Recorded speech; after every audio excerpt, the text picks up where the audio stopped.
Oh my goodness. There's so many, funny things that can happen when you're dealing with CGI and people are wearing like silly outfits. Ser super-herói é uma prova de fogo. Quem vai proteger o mundo se não pessoas como você? Hi, I'm Clara Canela from IGN Brazil. So nice to be here with you, Ginger. The MCU has been seriously discussing the subject of the multiverse, and She-Hulk breaks down a little bit by addressing heroes in everyday life with comedy.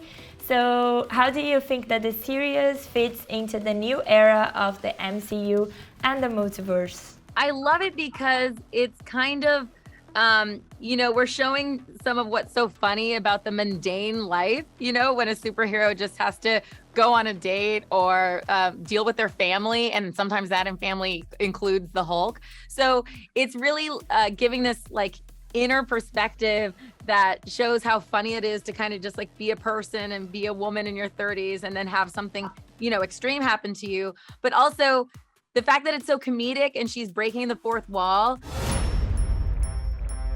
Eu não tô orgulhosa disso. She-Hulk is very self-aware and she's constantly talking to the audience who is her friend, So it kind of expands. I would say it almost like there's the multiverse, and now She-Hulk breaks the fourth wall and she brings like the fans into this whole Marvelverse, So I guess it expands everything and almost includes the fans, into another dimension. It's cool. Yes, and it's really funny, so I would like to know if something really funny as the series has happened in the backstage of the series. Oh my goodness. There's so many, funny things that can happen when you're dealing with CGI and people are wearing like silly outfits. But we had a lightning storm one day and it was very stressful. We had to completely stop production. Productions are very expensive. And then finally at one point we knew that this lightning storm wasn't going to go away. So Tatiana and I got like the tiniest speaker out and we threw a little dance party with ourselves in a really elaborate set. It was actually like a very silly girly set. So it was funny that we were having this little dance party and we just kind of tried to rally up all of the crew and encourage them not to take naps and dance with us. So we did our best and it was really fun.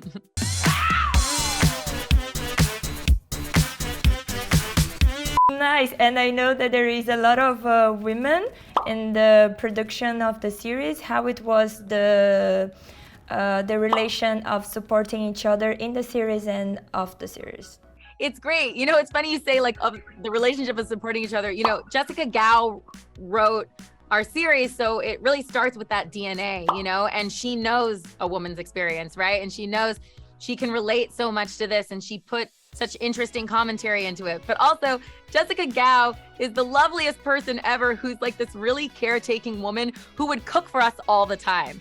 So we would always go to Jessica's house and we would call it Gao's Bistro, and she was constantly feeding us. Sometimes we would have leftovers and I would eat the leftovers on set. So I would make it, like she made this wonderful cake and she made me a gluten-free version. And so when I'm in a scene with Tatiana, I was like, I'm kind of hungry. I would love to be eating that cake in the scene. So I just had Nikki eating the cake that Jessica made. I just chose to constantly eat it in the scene. So there was a lot of like silly support like that. And then just really having a lot of cool conversations. And Tatiana and I are always, there for each other as actors. I really trust her. We're very vulnerable together and we back each other up and troubleshoot anything we have as actors together. And it was just, it was a supportive friendship, much like Nikki and Jen have on the show. As pessoas só se importam porque eu tô defendendo Emil Blonsky. É porque elas pensam, ai, aquela garota verde. Jen, faz o seu lance. Ai, eu gostava tanto dessa roupa. So I would like to know if you read any comics before doing the show, if you like any Marvel superhero. Yes. Well, what I always tell people is I when I was a kid, I had there was a comic book store that had an art contest, and I won the art contest, and I got a gift certificate to buy a bunch of comic books. So that was my first time to do it. So at that time, I bought a lot of Batman and anything that had Poison Ivy in it. But on this show in particular, Josh, who plays Pug, he and I both went on eBay and bought a bunch of vintage She-Hulk comic books. And that was kind of part of my thank you gifts to everyone. So I had like a really cool selection of She-Hulk comic books from all the different decades. And so, yeah, it was just cool to have them. Thank you so much, Ginger. It was so nice to talking to you. Bye, guys. Thank you so much for the opportunity.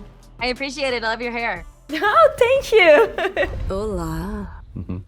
Caramba, e sabe o que eu tô achando? Tô até com um pouco de inveja.